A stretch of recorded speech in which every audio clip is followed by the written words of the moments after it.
Look who is back from Indianapolis. Dom's first NFL combine. I feel like a proud father that I sent you off to your first semester of college. Yeah, no, Dad, it was fun. And you came back in one piece. I did, and I came back. It was 30 degrees warmer in Indianapolis, so it was a little tempting to stay there. But of course, I was homesick. I just wanted to come see you and everybody back here in Buffalo. Did you go to Starbucks while you were in Indy? So many times. Did you see any altercations? No, but I did go to the drive-thru after that one. I was like, it's probably just safer to stay in the car at this point. I mean, the real crime is what they're charging for those lattes. Am I right? I would be mad too. So what was your favorite part? Before we get into like what we actually learned from the combine, what was your favorite part? I think it's just the experience itself, but it's just like the feeling of being around so many people who are all just there nerding out about football. I mean, it's a football nerd fest. Yeah. But like, that's awesome though. And I've never experienced that. It was probably my biggest bucket list thing that I wanted to do in my time here covering the Bills was go to the combine. And it's just like from getting that perspective from McDermott and Bean, and then we were there for the defensive linemen and a couple linebackers. Like it's just an ultimate like nerd fest. And it was cool. It's Comic-Con, but for the NFL, yes, with players and coaches in general. Really, it's hard to put it into perspective, but the entire NFL community is there in some capacity. Which is like that, and you've gone before, so like it's different. Like seeing like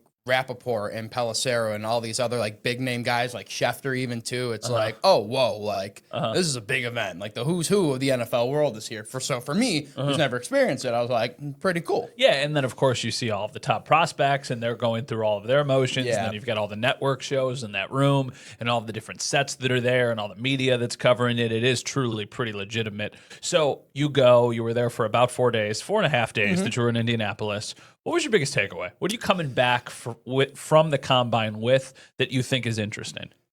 It's more so about where the Bills are right now rather than what they're viewing their pieces are. I just feel from hearing McDermott talk, especially on Monday, and then with what being kind of supplemented with it on Tuesday, is that they are done being way more patient, at least it seems, and we have seen them be in years past. And I think that was evident with the way that Sean talked about Keon, and then even the way that Brandon talked about Dalton. The Keon stuff is interesting, man. Very interesting. They're I think, not holding back. No, because and rightfully so. You got a quarterback that is in the prime of his career, coming off an MVP season. Yeah. They aren't getting the value off of those early round picks in Kincaid and Keon and a few others, right? Even in the cornerback room with Kyer Elam that they needed to have, that you're seeing other teams in the NFL have, and the Bills keep coming up short, while every little thing and every little detail I feel like that can be kind of combed over with a fine-tooth nail is going to be examined for the Bills because they're this close, but they need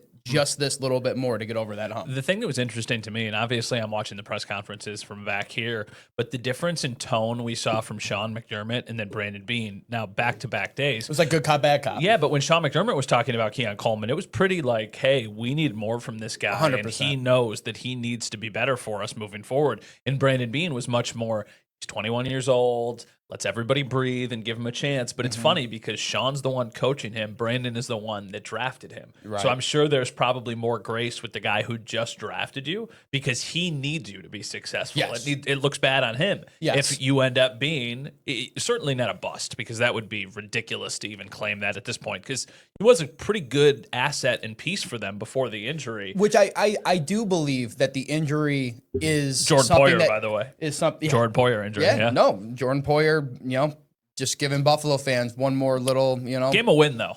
Give him a win. Put him in field goal so range. he was basically paying back for the fact that he might have, de-escalated a very good rookie season from Keon. Because I do believe that Keon was making some good strides before that injury happened. But it was downhill. Sean said it was an up and down season. I'll be quite frank. It was a down season for Keon after that injury. But I also think that's a tough injury to come back for as a receiver. That could be something he hasn't dealt with a lot in his career during, playing through college. So that could have just been a kind of a welcome to the NFL rookie moment. It's like, all right, hey, you've got to learn how to deal with these injuries and you've got to learn how to progress and get better because nobody's going to hold your hand anymore. Your team needs you to be the first pick of the second round value that you were a year ago. Dealer's choice. You want to talk about James Cook? You want to talk about upcoming free agency? Let's talk about James Cook. I don't think they're even close. Based off of the way that Brandon was talking about it, it feels like those two sides have a lot of work that they need to do. For sure. I think they're very far away. I agree with you there. It's all relative, though. Very far away. I very much agree with you. It's probably millions of dollars away, but I don't think it's like one side doesn't think he's valuable and the other side wants all the money. I think the Bills probably are offering 10 or 11, and James Cook wants 14 or 15. 15, yes. Which, if they can get, I've always said they split the middle, go 13. It works here. 13's too high for me. 12 and a half. Yeah. Personally. All right. Well, hey, is it your money? Yeah. Yeah, all right. But no, so good point. A way not to sidetrack the conversation, but one of the other guys he talked about free agent was Rasul Douglas. I thought the way he talked about Rasul Douglas was he's gone. See ya, bye, adios, sayonara. He's out of the building. I don't get that with James Cook. Oh, definitely not. Like definitely not. I think being wholeheartedly, like sincerely wants to get this deal done. He wants James Cook to be a solidified member of this Bills offense because he brings an aspect that the Bills need and that we saw would have so much success last season. It just comes down to, again, a couple $1 million here and there, how to get it to work. So yes, I feel like they're far away, but I think the intentions, at least from the Bills side, are in the right place. It needs to be if they want to continue those talks. I think James Cook might be the extension right before the season. We saw Dawson Knox do that. I think we've seen a couple of Spencer Brown did that. There's a couple players who get locked up right before they're going into the season. I could see a world where that happens because they see how their salary cap is actually situated when they're a week away from the start of the season. I'm not saying it won't happen before then because there's a chance it will. But as far as list of priorities go, they get Shakir done already. The next one to me is Christian Benford. 100%. I feel like that's the one you have to figure out. Terrell Bernard is defensive captain. I don't think he's going anywhere. I feel like they'll figure that one out soon. I feel like he'll be patient with them too. And then I think the Greg Rousseau part completely depends on how they approach the offseason because they could keep Greg Rousseau this year. They could franchise tag him next year or something. And then they could be like, all right, we're done with you. And if they're going to go make a trade for Myles Garrett, they're probably not paying Greg Rousseau and then giving a new deal. Greg Rousseau might be a part of that deal. Yeah, maybe. I don't know. I feel like you're doing this deal to have him as your second guy. Personally, that's just my thought. If they draft somebody, then I think it's Greg Rousseau, and then the person that they ultimately draft is kind of their two starters. That does naturally take us to this point. Listening to Brandon, there's all this smoke. He is telling you what he wants the rest of the NFL world to hear. For sure. He's playing mind games. I think they're going to do something big. I really do think they're going to do something big. I'm just I'm still like, you got to see it to believe it. I don't know. You know, like I think your gauge is right, but I don't feel that way. I don't get that sense. I talked to Cam Wolf from the NFL Network, and you know he's been in tune obviously with a lot of different locker rooms, and he's been with the Browns. He's talked with the Browns, and you know, it doesn't necessarily mean Myles Garrett. No, for sure. But like in some, just because he is the big name that everybody has talked about, like, and I asked him about Myles, you know, and obviously like Max Crosby, Joey Bosa, like all these other names that have come up on the pass rusher side, sure. But like, I just take a guy like Myles, and the Browns are so adamant that it is not going to happen. I mean, they've doubled down twice. But it's nonsense. They're trading him. Sure, I'll see. I'll believe it when it happens. Finally, it doesn't have to be to Buffalo, but they're trading him. It's just one of those things where it's like, yeah, you know, it'd be great, obviously, for the Bills if it happens, but also like I even look to the future, like, okay, let's say it gets done, right? What happens if Myles Garrett suffers a Von Miller injury when he's here, right? Like, what if the Bills go 0 for 2 on these signings, and you know Myles aging to 30 years has an injury. But the difference is that they got Von Miller when he was already 3 years older than what Myles Garrett is, and recovering from that level of injury when you're that much older is certain. And first off, you know, knock on wood, you're not hoping that any of these guys get injured or anything. But the Von Miller situation was the perfect storm of he was an already older player, but when they got him, he was good. For the first half of the season, until he got injured, he was exactly what they needed. Then he gets hurt. He was never the same player. Myles Garrett is still in his 20s, even though he's a little older. Max Crosby is a year younger than that. To me, those are the okay, that would be the absolute slam dunk offseason. But there's other moves that I think they could. I see a world where they could go out and get a wide receiver. See a world where they could go out and sign Javon Holland as a big time safety to kind of immediately come in. I think there's other things they can do outside of the pass rusher that would make it a very successful. They're going to get pass rushers. I just don't know how it could be maybe a Khalil Mack in free agency. You draft somebody in the first or second round and you say, those are our pass rushers. Yeah. I think there's better options. Yeah. But I think they're going to make a splashy move. because Brandon has shown more times than not that's what he does. He did it with Diggs. He tried it with Antonio Brown. He did it with Von Miller. Like, more off seasons than not, he's done something notable. No, I think that's a good point, too, because I think I'm so fixated on pass rusher because I think it's just the most glaring need that this team needs defensively, obviously. And there's obviously a little bit recency bias because it's still like we're a month removed from the AFC Championship game where that would have been important. But, like, I think any sort of piece of need Bean could make that move for.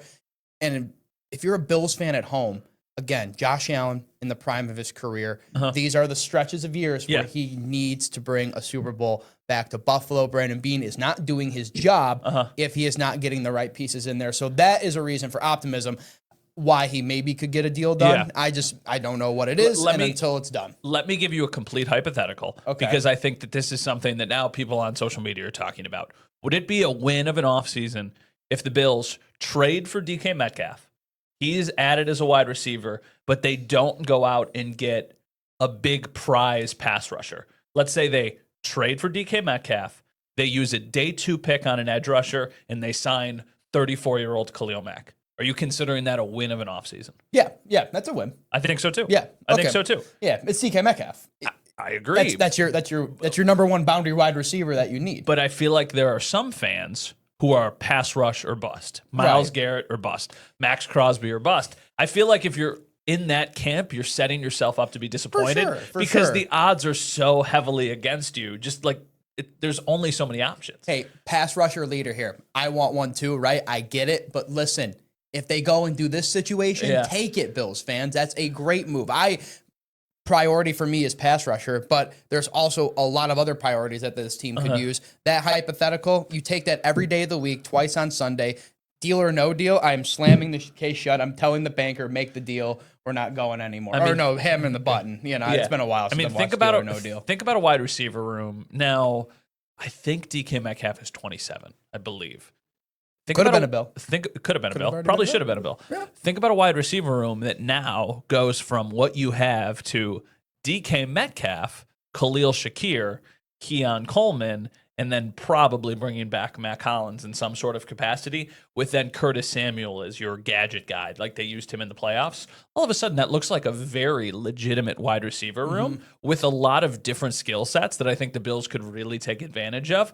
There's other guys out there, but apparently, the reports this morning are, hey, maybe the Seahawks would trade DK Metcalf. I wonder what the asking price would be. I don't think you're trading a first round pick for DK Metcalf. I think you might. Maybe, but I don't know. I don't think I don't know.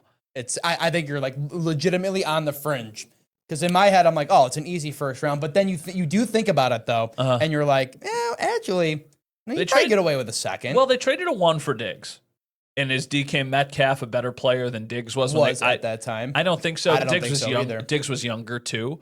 So Bills have that extra second round pick from the Diggs trade. So, wouldn't it be something if they use that to go and get the wide receiver that ultimately replaced them 2 years down the line? What I would say is I don't think a second is enough, but that said... they're going to need more for sure, but that's your high... That's the biggest thing you're giving away is that second. If it costs you a second and then, let's say, a future third next year for DK Metcalf, that still keeps you with a 1 and a 2 this year, which I think they would then use on a defensive tackle, probably an edge rusher. Those would probably be the 2 positions that you would address. Maybe cornerback. Maybe you go out and you sign the safety position. To me is very interesting because I saw something. Cover One posted something from BetUS. Javon Holland, besides the Dolphins, the Bills are the favorite to land him. Javon Holland, which is interesting to me. Like they just drafted Cole Bishop.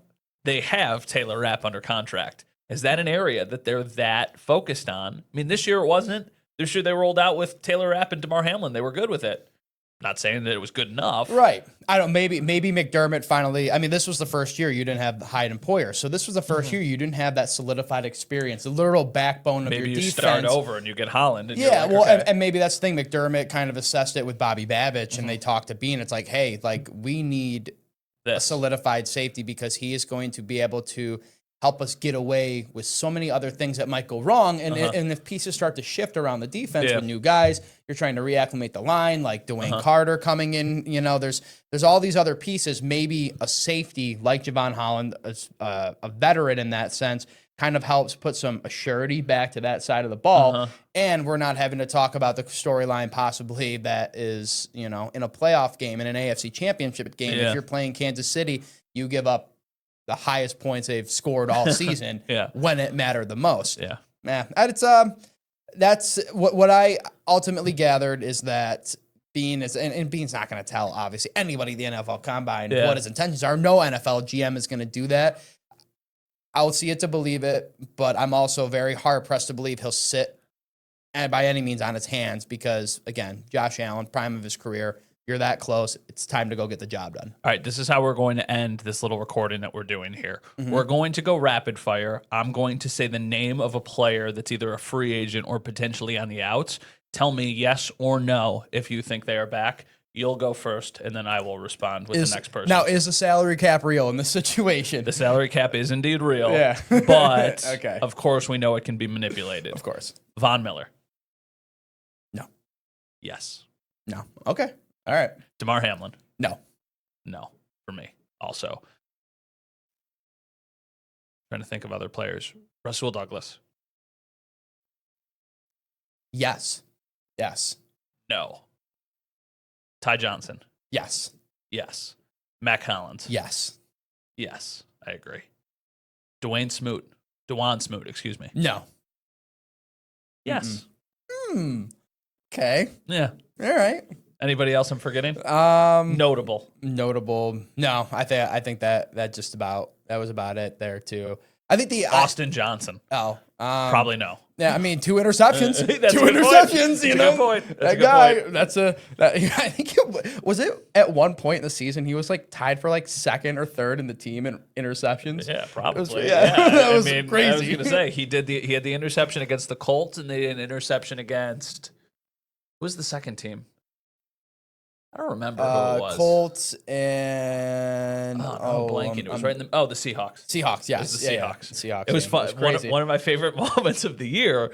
When we're in the press box, we're always talking to each other and yelling at each other. Sometimes we're in LA and he made a big play, and Sale Mayorana says out loud, he's like, "Oh, Austin Johnson, nice of him to finally show up," or something along those lines. We're like, he has 2 interceptions this year. He did it like literally 2 weeks ago. So that was funny. Welcome back. Thank you. We'll do another one of these next week, but now that he's back, we wanted to do a quick little chat. So thanks for watching, everyone. We're recording this on a Friday. We will talk to you guys next week. Everybody, less than 2 weeks away from the start of NFL.